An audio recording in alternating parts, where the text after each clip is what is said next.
Okay, ladies and gentlemen, welcome, welcome. We are live. You may have noticed we're live by the fact that you're watching what's happening.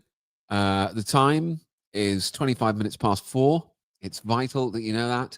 And I, Alistair Williams, am joined live. I do believe he's live at his end as well by Nicolas Santo. Nicolas, thanks for being with us this fine afternoon. Are you okay? Hi, Alistair. Good to be with you. My first time on your channel. I know. I know. Well, we did how many guests have we had on this channel? We've probably had about 3 or 4 guests on this channel. And it always seems to have gone kind of okay. But I think in this case, we're definitely on the same wavelength. Um People that might not have heard of you, um, two funny comedians. This is almost a rarity, getting two funny comedians in the same building. Absolutely. Someone's getting fired for this blunder somewhere. So for people that may not have heard of you, you're possibly the most dangerous stand-up comedian in the world, aren't you? Certainly more dangerous than me. Certainly more right wing than me. Would you say? Is that right? Well, possibly. I mean, coming from you, I take it as a big compliment. I hope It you meant is. it as a compliment. Oh, But it's intended as. Yeah, definitely. Don't worry. I mean, of course, you, Alistair, as someone who has flirted and treated so many dangerous areas, from Brexit to chemtrails to vaccines to so many other touchy issues. Well, I dabble as well. Maybe we don't always do the same territories, some overlap, sometimes different interests, but absolutely, I respect you a lot. I'm a big fan of yours, and yes, maybe I've had my own share of tricky topics and cancellations, and who knows better about that than you? Hey, likewise. But of all the people that I would sometimes refer to myself as the most cancelled comedian in the UK, but I think you're actually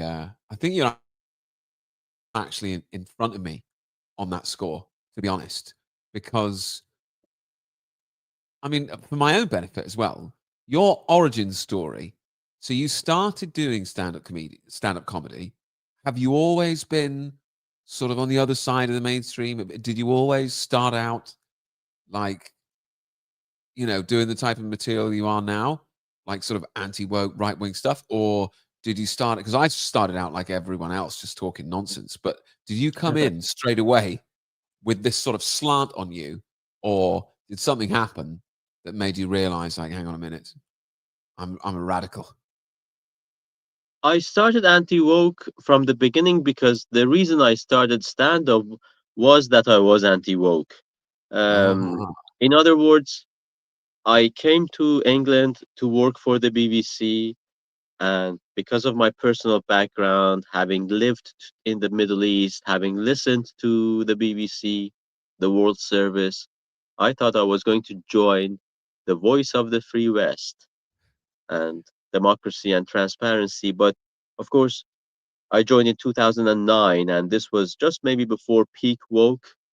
And then the whole green agenda happened, the whole LGBTQI letters came in hard and fast, the alphabet people, the mm, Brexit happened, Trump happened, Roe v. Wade happened, and the COVID happened. So um, all of these just made me think, hang on a minute, I've become a cog in this machine of globalist machination and propaganda. So I just tried some comedies. I always liked comedy and stand up. I tried to maybe feel a bit good about myself or feel a bit proud of myself. okay. And of course, that's when the cancellation came promptly So that's why you and started, hard. because you found yourself working for the BBC, thinking, "Oh, this is evil globalist subplot Yeah. that I'm in here," and you I thought, "Let me didn't want to just." be defined as a BBC journalist because your job defines you to a great extent, Mm, right? It's something you do for yeah, 40, 50 hours a week. And to a lot of people, that's a source of even pride. Their identity melts and disappears in the identity of that corporation, right? Yeah. I mean, if you're thinking about job titles that you don't want in 2025, if you're trying to be a moral, upstanding citizen, I think, yeah, BBC journalist, is right down the bottom of the list of things. You know what I'm saying? But Yeah, 20, 30 years absolutely. ago, that would be a source of great pride almost. If you told people, I'm a BBC journalist, people are like, wow, you must be the arbiter of truth. But like you say now, it's like, yuck. That's So, right. so that's why you got into comedy. You never done comedy before then. You just thought, let me give this a go. No, I did a course in 2017 and started doing, the circuit with open mics and little spots here and there. Did a course. Yeah, a Was stand-up that good? course. It was all right. My coach was Francis Foster at Oh, of Angel course. Comedy Club. Yeah, Yeah, yeah, yeah. Francis Foster and Constantine Kissin fame. that's right. Okay, well, there was not any other Francis Foster. Oh, right. Okay, fine. How many people were on the course? Like 15, something maybe like that? maybe a dozen, maybe 15. Oh man, so he's responsible for you. Yeah, I mean, in for better and for worse, right? Yeah, he's probably got his phones tapped just for that reason alone. Okay, fine. All right, so that's when you got sometimes into it. sometimes we do the same stage, and I say if I bomb on the stage, I'm gonna tell people that you were my coach. Yeah, it's kind of indirectly your fault anyway. Um, all right, cool. So you started out. How soon before? So what sort of level were you at before people started trying to ruin your entire life? Because that is what happened to you, pretty much, right? Yeah, I mean, as you can imagine, very early on, um, I wasn't. Of course, I worked for the BBC, but I worked for the World Service for this department called BBC Persian TV. So we would be broadcasting to overseas people and in primarily in Persian language. So it wasn't even in English. Nobody knew me inside the UK. I wasn't really the face of the BBC or a public figure in that sense. Right. So there was really no need to, come and axe me or try to cancel me. But, word gets around. And ironically, as soon as you get the slightest recognition, those who hate you within the same organization or within the comedy circuit, uh, not the public, but the ones who know Yeah. where you work, Yeah. go Yeah. and rat you out to your bosses. So um, I had a series of disciplinary procedures. I mean, and gradually it became so serious that I had to leave because I was at final written warning. Wait a Right? second. Wait a second. Wait a second. Wait a second. So I have the same experience as you, where it's never a punter, never somebody who's just listening to my stuff that would complain. But you're saying that a series of people, that other comedians or that worked in comedy, would find out where you work and would Yeah. complain that you worked at the BBC. That Was it was the was it a most particular? egregious one. Yeah. Basically, I mean, when you have a disciplinary case with the BBC, they don't reveal who has complained usually. But Right. if you have done a gig the night before, and then the next day there's a discussion on the Facebook page of that gig, and the headliner openly comes and says, "Oh, hang on a minute, aren't you a BBC journalist? Aren't you supposed to be impartial? Why did you do a pro-Trump routine last night?" What, it was So a basically, pro-Trump routine you're telling me that got you in all this trouble? well, one of them. This was, as I said, I started in 2017, so this was peak TDS, right? Trump derangement Yeah, syndrome, yeah. and there was this comedy night in London, and they decided to have a politics night.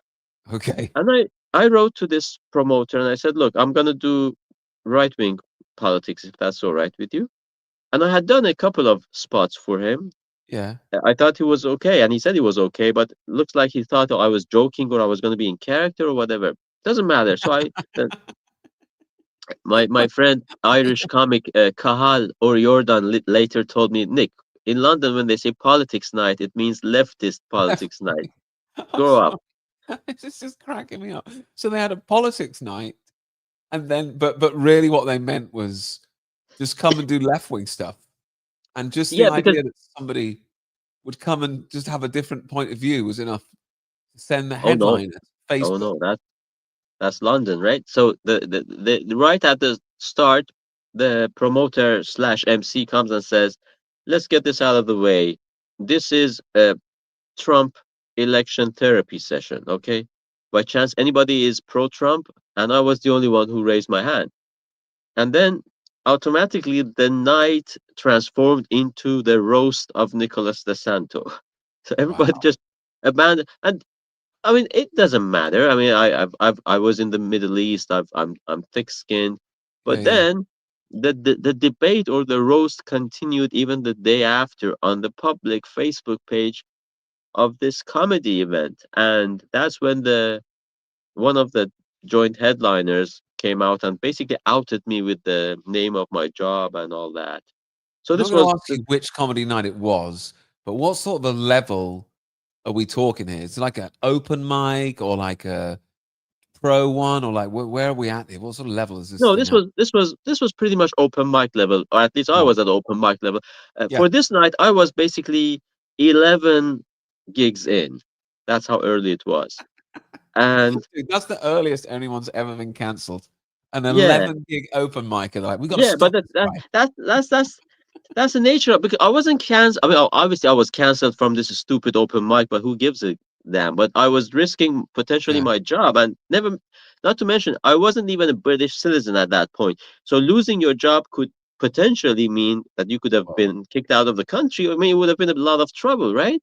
Whoa. Um, so that Yeah. was that, and then gradually, every now and then, like when when I did a set at Comedy Unleashed, there was a an article in the Spectator called "The Best Unwoke Comics to Watch in Lockdown." So this is further down, right? This is Yeah. 2021, of course. This is lockdown time.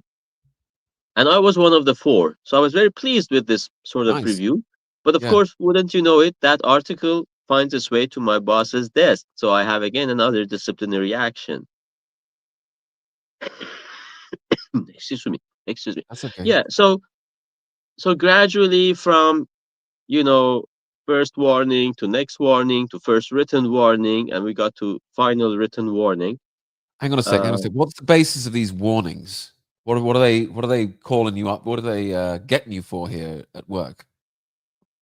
well, the idea is that as a BBC employee, you're supposed to abide by their terms and conditions.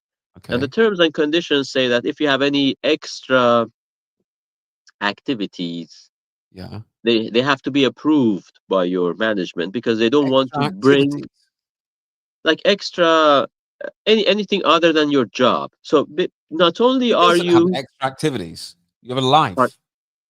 yeah, that, You but that's what stand they up. say, believe it or not. So it's not like this is a very stringent uh rule, essentially, Okay. because not only are you bound by the terms and conditions within those hours in which you are working for them, which is 40 or 50 hours, whatever you do, Yeah. but even outside, because you are associated to this corporation, so you need to be a decent, you know, Yeah. worthy ambassador of this brand and never bring your corporation into disrepute. That's the idea. So even if I go and perform stand-up comedy to a bunch of English speakers in a pub basement, which has even nothing to do with the audiences, because we are broadcasting in another language which is not English to people who live outside the BBC and don't even pay the license fee because they are foreigners, right? This is BBC World Uh-huh. Service. Still, they say, no, this can't be done because your comedy, your activity, whatever it is, might bring the good name of the BBC into disrepute. Never mind Jimmy Savile or Yeah. Naga Manchetti or Yeah, yeah. um, But Hugh but but wait, Davis. looks they've like not got I was you the doing one like a bringing the BBC to rape joke disrepute. or something, right? You're just doing Trump's okay material. You see what I'm saying? I don't Yeah, understand yeah, how of it course, could be like, but then that's up to the interpretation. Yeah, you can say obviously, obviously, if I was doing let's all eat insects because of climate change yeah, and okay, fine. no steaks and diversity is our strength, nobody would have bat an eyelid because not only the standard is ridiculous, not only is the standard ridiculous, but also they apply it not evenly. You know, in Italy we say the law is applied to the enemies and interpreted for the friends. So you see someone like Gary Lineker, who is the face of the BBC and who is Mm, associated with the BBC, can go yeah, and post very divisive issues which anger millions of license fee payers, and for years and years nothing happens to him because it is the dogma and within the ideology of the corporation. But if I man, go there and say, hey, how about that Trump? Maybe he's not that bad, and some jokes, whatever. It's open mic level, and they come for you hard and heavy and fast. man. So you're allowed to have an opinion. It's just if you have the wrong opinion, they say that that's bringing the corporation into disrepute. Exactly. Do you ever think But about suing them? Sounds like you got a case here. The I'm not court's sure probably just because as corrupt. technically they would say, well, this was in the terms and conditions that sometime you signed, you know. Yeah, I guess. I'm not a big fan of suing people anyway. I just thought I'd bring it up. No, but it's just the thing is, it's a very, and this is what we argued in the disciplinary case, and we didn't When you say exactly we, did you win. have like a lawyer or something? Well, that's another interesting story. It was an internal procedure, so I didn't sue them. But when you are when there is a disciplinary case against you, you are entitled to have a rep, a Right. representative from the Yeah. union. And the union would be or my union was NUJ, National Union of Journalists, which is sadly another institution captured by the lefties, essentially. I was And gonna say, save me well, yeah, from anti-Trump people, journalists. Yeah, I'm sure they're right behind you. and they were not because they were like, no, we don't defend you because we are feminists and we believe in the equality of men and women. I was like, even Saddam Hussein and Milosevic had defense attorneys, so why am I paying you the 25 quid per month for? You Um, weren't even allowed an attorney. That's no, I wasn't. crazy. But so what happened was that I was also a member of Free Speech Union, which is not a Oh yeah, trade union, but yeah. because I was a member of Free Speech Union, they provided me with a rep from another union, and Oh, that rep, okay. yeah, So they actually helped you to free Toby Young and his crew. yeah, they did. Oh, So I had, nice. Okay. and I had actually two cases simultaneously against me by the BBC. One of them was the comedy, and the other one was that I had sent an email to the colleagues saying this report we did about Trump, it wasn't impartial because of all these reasons. And they said, no, you have upset some people, and this is this is offensive to the colleague who made this Wait, report. wait, And by wait. saying that this is not impartial, you have jeopardized our impartiality. I was like, no, by making something that is partial, you have jeopardized your impartiality. How about that? Wait. So What? You emailed someone you work with and said this article that you've done is not impartial about Trump? yeah, there was a TV report by Clive Myrie, which was crap. Of Can we course say it that? was. It was crap. And I wrote an email because I was an output editor and I Okay. was forced to broadcast this report. And I'd had enough, and I just wrote an email and said, because of these reasons. I mean, by the way, they didn't enter into the merit of the arguments, obviously. Of course. But again, in Italy, we say mathematics is not an opinion. So if you have a report, and in this report you have two witnesses who are anti-Trump and one who is pro-Trump, already doesn't look so impartial to me, right? I mean, it's mathematics. It shouldn't be an opinion. And again, if the the sum of the minutes or seconds that pro-Trump people speak is far lower than the other side. Again, it's not impartial. Never mind the setting and you know this guy. So look, think about a setup shot, right? This is not overly complicated jargon, right? So the Yeah. guy is showing a farm in Colorado where they are separating the calves from the cows to be sent and sold somewhere else. And then from that shot, he cuts into children in cages because of the Trump administration. This Yeah. is the Yeah. level of BBC impartiality, right? And I was Wow. like, what's going on here? Never mind that the whole cage thing and separating the kids came from the time of Clinton, but of course, if it's the BBC, truth doesn't matter, does it? But yeah, so some people had been upset and they told me the day before you sent this email, some refugees were drowned in the channel. So your email came at a very inappropriate What do you time, so it mean? added to your colleagues, some of whom might have been past refugees, Dude, it added to their people are pain. lunatics, bro. They're lunatics.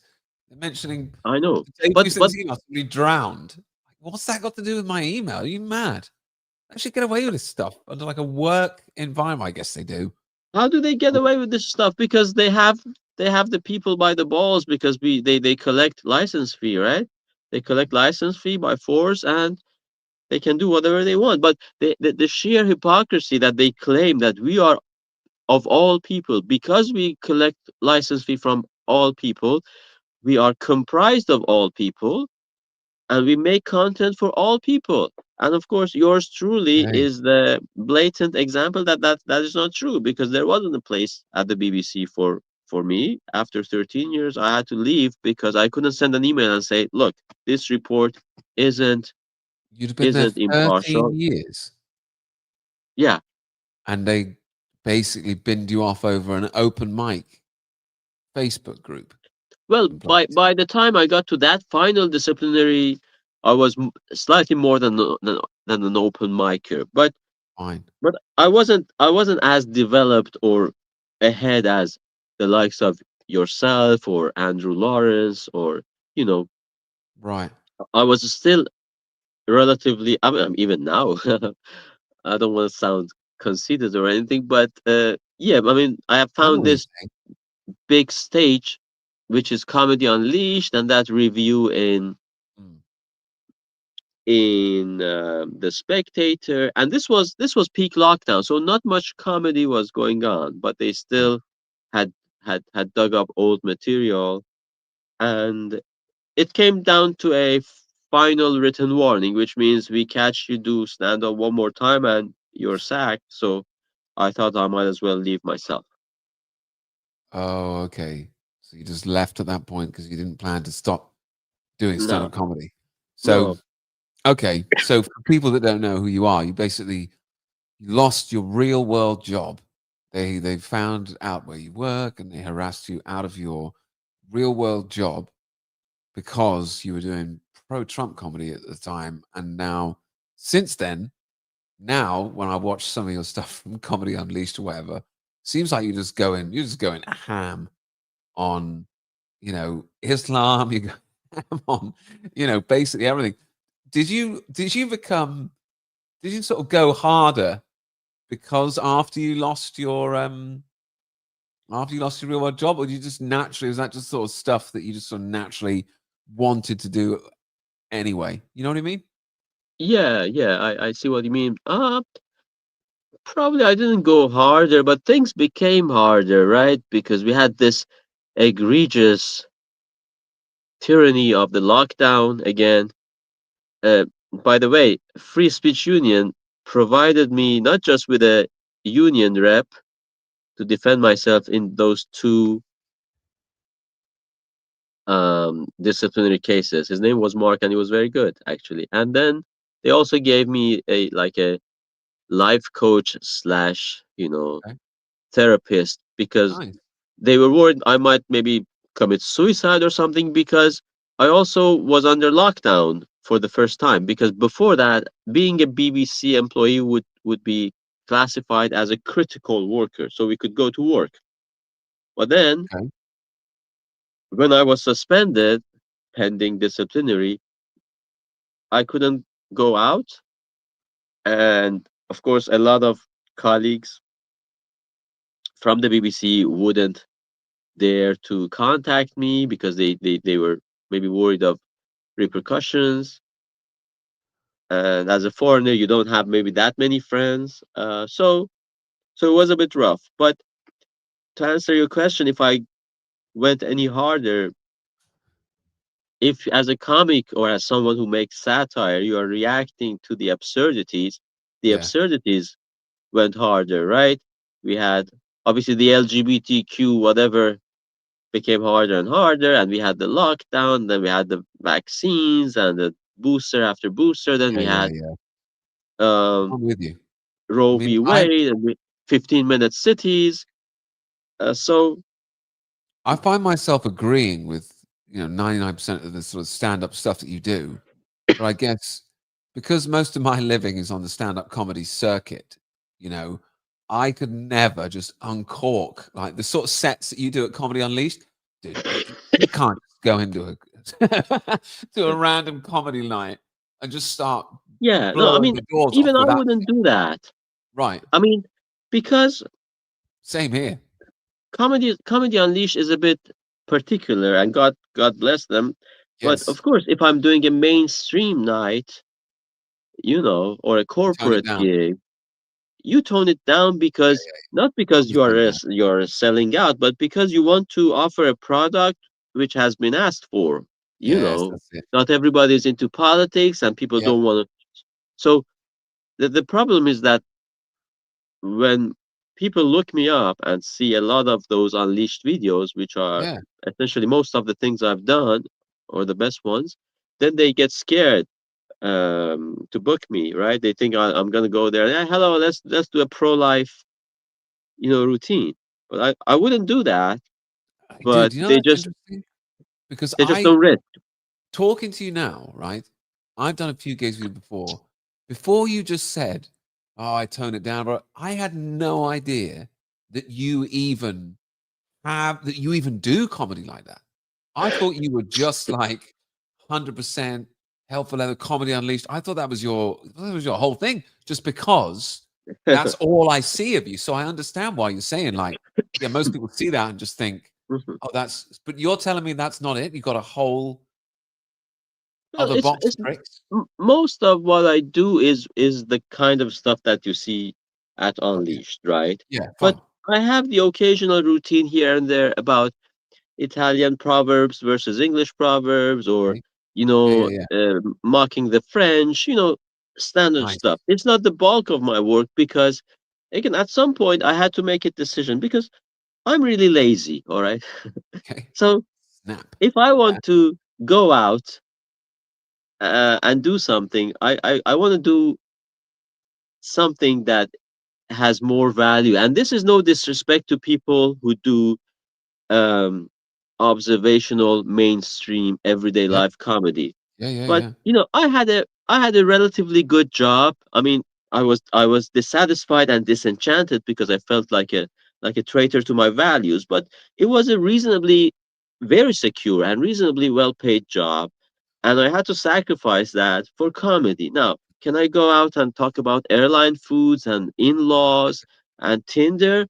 Is that why I made that sacrifice? No, I might as well say something, and that's the biggest satisfaction I get is when somebody comes to me or on YouTube says, "Look, Mm. this is so refreshing. Thank you Yeah, for yeah. saying that. Sorry, I didn't laugh because my girlfriend was next to me, but I Yeah, loved yeah, it." You know, yeah. make a difference. With I all like due it. respect for, but I think if somebody wants to do comedy about supermarkets and shopping and all that, other people have done it maybe much better than myself. Brian Regan in the US or Michael McIntyre in the UK. Gotcha. So that's that. But then if I'm invited to do a corporate gig, or if I'm just testing the waters at a new comedy night somewhere, I don't go Yeah, that yeah. hard and heavy I because got you want to give people something they want. And if people have come on a date, or you know they are not necessarily very politicized, then you try to gauge to their needs.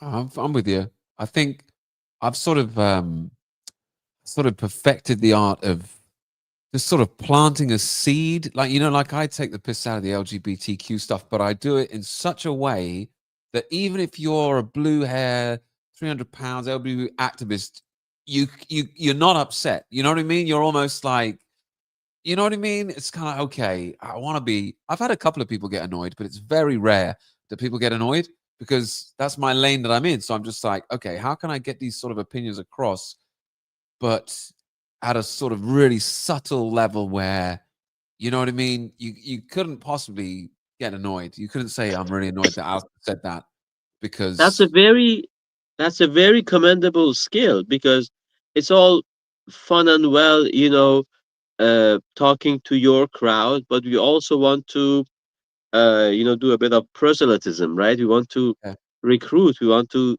get over to the other side, and we want to get the message across, right? So, with what we do when it is about politics and these contentious issues, the risk is always becoming preachy and, of course, getting easy laughs or easy applauses because people agree with what we say, but maybe necessarily there isn't a joke or punchline there. So what you do is actually the ultimate skill, because we shouldn't become complacent and just say stuff, like the likes of Jimmy Kimmel and many lefty yeah, so-called comics, self-declared comics, yeah. they just list some talking points, and you say, okay, well, where's the joke? If there is a joke, maybe I'm happy to laugh at a joke about Trump, right? Even if I like him or whatever. But what you say is very important. To ideally, and that's the height of achievement, to to get laughs from people. I think it was um,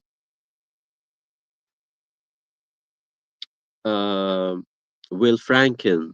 Will Franken was like, the best laugh is the laugh that you kind of coax and extract from them when they are reluctant to laugh, but they still Yeah, find it yeah. funny.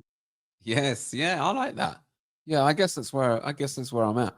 By the way, shout out to the guy in the chat who said, "Do you realize you're not using 90% of the screen?" And I had us in tiny little boxes in the corner. The guy was like, "You can make you guys bigger." I was like, "Oh yeah." So this is how bad I am at this live streaming technology stuff. We literally did 90% of the live stream in these tiny little boxes in the corner. So that's why I've blown you up a bit. So so people can People see. still come for the content and for the substance, not for the optics, huh? That's what I think. That's what I think. But we can make a couple of clicks and improve the optics a little bit. I figure, why not? Um, but on the whole, things are going pretty well for you, man. Like you've got a real big audience out there in the States. You travel to the States, right? You do comedy in the States. Like, there's a real market for the stuff that you're doing, and it's getting a good response, even though they try and pretend like you can't put this guy anywhere and you need to cancel him. It's like there's actually a real demand for the type of comedy you're doing, right? Yeah, I mean, you want to go to where you are in demand and loved. Who wouldn't, Mm. Um, a few years ago, well, maybe a couple of decades ago, George W. Bush, the junior, he was having one of those dinner nights with the White House correspondents, and his popularity ratings at that time, at least, was quite low. So he cracked this joke and he said, "Okay, only 30% of the Americans like me. Why can't I have dinner with those 30%?" So I live in London. I I have to gig here and there in London, and it's not always the easiest, but America is a huge market. There's freedom of speech, the First Amendment, and I try to reach out to a few, unwoke, conservative or conservative leaning comics to get to know the territory. Nice. I was in Boston in May, um, opening for Leonardo Joni and supporting Quinn Dale in Boston. That was fun, and then just last month. Well, earlier this month. We are still in September. Again, I went to open for Leonardo Joni in Florida. So I did Tampa and Orlando with Leonardo and with Queen Dale again. So yeah, it's been fun and it's good. You can just go over there and do comedy. You got some kind of cool visa or something. You just go over there. Yeah, I had to get a visa because of my Iranian passport. I can't do an Ah, ESTA. right. Yeah. So Okay. so Don't I Iranians paid. have Estes? Okay. Fine. No, Iranians don't have ESTA. If I didn't have an Iranian passport, I could have gone as a UK or Yeah. Italian citizen on an ESTA, right? I mean, But you'd think that. I got denied my last Esther to go to America. really, Yeah, I don't know what how they did it? found out it was me or whatever, but I wasn't even allowed to like, I was trying to go like on holiday sort of thing. They were like, "Nope, you can't come." I'm like, "Huh? So they Hell?" denied the ESTA. Yeah. They don't have to tell you why, and nor do they. They're just like, "This application was denied." I'm like, "Wait a minute, can I never go to America again?" You know? Did you think of maybe going for an ordinary visa? I did that before I applied for the ESTA. So I applied. I was planning to go to when I had a big YouTube channel. I was planning to go to America for a few months, make videos, because all my living was online. So I was like, well, technically, I'm going to be over there making videos and working. So let me do the right thing and apply for like a working visa. Okay. So I went to, like an idiot, I went to the visa place and applied, and they just rejected me in like 3 seconds. So then I was like, okay, well, I'll just go on holiday. And then they were like, no, you can't come on holiday. So I think maybe because I applied to try and work there and they denied that. That then when I was like, okay, I just want to visit, maybe they were like, no, you tried to work here, so we're not going to let you visit because you'll probably work. Does that make sense? So I figured maybe that's what happened. Either that or they found out. I remember the guy looking at my YouTube channel and it was all like pro Trump stuff, at the visa office. So maybe they were just like, yeah, nah, we don't want you in there. So you You know what I had mean? pro-Trump stuff, but not under Trump at that time. On my YouTube channel, it was all just sort of pro Trump stuff at that time. I was big time into Trump in like, when it was like the fake news thing. Yeah, Fake but Trump news, was already in power at that time. probably, yeah. But But just yeah, because but the deep state isn't Trump, is it? that's it. That was the whole Q shtick as well. It was like Trump's in power, but nothing's getting better because he's fighting the swamp and he's trying to drain the swamp and this and that. Which Meanwhile, is true. I Which mean, is I, true, I isn't it? I was a big believer at the time, man. I was like, oh yeah, that makes sense. But then after a sort of 8, 12 years of it, I was like, okay, when are these arrests coming? Because it used to be like, they're going to arrest all the pedos and the actors and all this stuff. It's any minute now. That was a good, like, 8 years ago, dude. And I was like, it's all a big sting operation. But now I'm kind of like, okay, I don't think they're ever going to arrest Tom Hanks. You know what I mean? Like, it's been long enough now Mm. that maybe I was, maybe the whole Q thing. I don't know how much you know about that, but maybe the whole Q thing isn't as legit as it seemed. But it's very plausible. The whole it's the deep state and stuff. But when I actually think about it, Trump was actually the president, right, during the whole COVID thing. During the whole lockdowns when all the Yeah, personal yeah. freedoms were taken away. He was actually the guy, and the shtick was always like, well, he can't do anything because he's in there fighting the this and the that or whatever.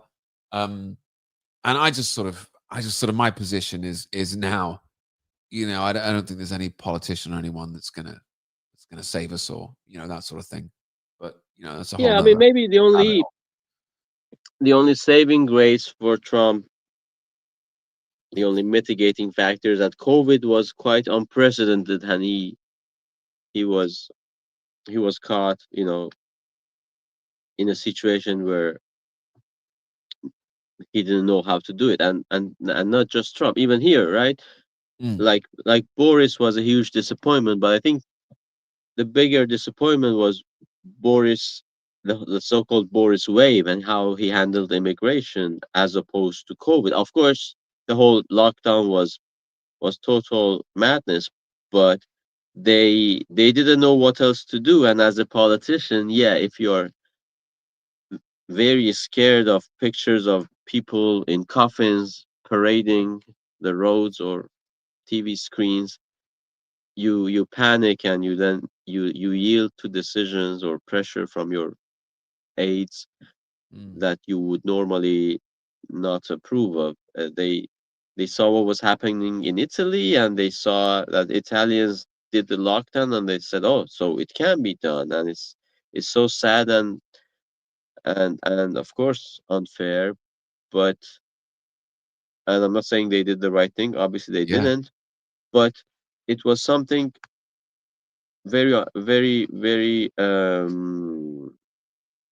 unique and unprecedented. And the same way Trump pushed for the vaccine, but at some point he realized, so he was like, "Well, I took it. If you want to take it, take it." If you, Yeah. it was good that he pressed for the states, for schools, for businesses to reopen, and Republicans, Florida, etc. They did it. Democrats did it much later. So yeah, his record on the whole COVID thing was mixed, Mixed. I Which would you'd have to say. say is better than any other politician at the time, Yeah, to by have a mixed comparison, if record. you look Yeah. at what happened in Australia, in New Yeah. Zealand, here in the Yeah. UK. Yeah. Yeah, so I would be more lenient or more, more forgiving in the whole COVID uh, department. Um, Yeah, I hear that. I hear that. the Yeah, well, I've just reached the point where I don't trust any of them. I think they're yeah, I mean, all I part of can't the blame same you. thing. You know what you know what I mean? That's just this is where I'm at. But who knows? I've been wrong. I've been wrong about enough stuff. That's for damn sure. Um, where can people find you, man? Are you doing any particular shows you want people to come to? I've put the link to your YouTube channel in the description to this video, but you got anything in particular that people should Thanks check very out? much. On the 7th of November, I'll be in Berlin, in Nice. Germany, Okay. for one night only. So if people go to my channel, which is called Nicolas de Santo Anglo-Italian Comedy, in the description of the channel or in the description of almost all of the videos, they can find the link. 7th of November, I'll be in Berlin, and hopefully there's going to be more gigs. Hopefully I'll go back to the US. And yes, please, if you like what you see, subscribe and follow me as well. I'm not as good as Alistair, but you know, I offer some variation. He's being overly humble, guys. I thoroughly recommend that you do that. Get in there, subscribe to Nicholas, check out his work. There's me. There's very few comedians that I would recommend these days. This guy's one of them. There's nobody really doing the type of stuff that he's doing out there right now. It'll really make your day, I would say. So yeah, 100% do that. The link is in description. 7th of November, Berlin. So to all my 7th of people in Berlin, November, Berlin. Yes. hey, we Pardon me. might have some people in Berlin. Could happen. What happened? It could happen. There could be some people in Berlin watching this right now. Oh yeah, or later, maybe not Yeah, live, but we never will know. see. It's my first time in continental Europe, so I'm quite excited about it. You can probably speak German or something, right? Uh, Sorry for all these coughs. I can speak some German. I won't be performing in German though. Fine. Maybe the Okay. occasional word or phrase here and there. Fine. But They'll appreciate that. They will appreciate that. Yo, well, thanks very much for your time, Nicholas. Guys, check him out. thanks for And having me. anytime, man. We will do this again soon. Right. Everyone else, have a blessed day. And we will see you guys on the next one. End